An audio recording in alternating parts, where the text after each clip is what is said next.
meron pa dahil sa amin dyan na yung pangkuha pa ng sugar. Lalo yung Amerika. Eh, bibili ka na lang ng anong tawag doon yung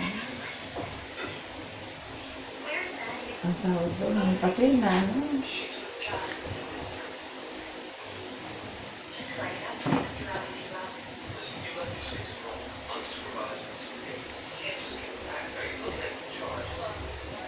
Siyempre, magbabayad ka rin.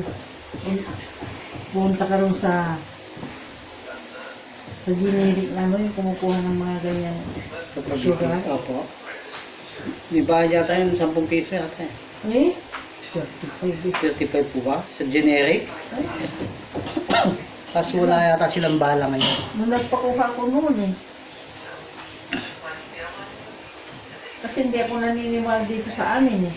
Kaya sabi ko, subukan ko. Pakuha ko eh.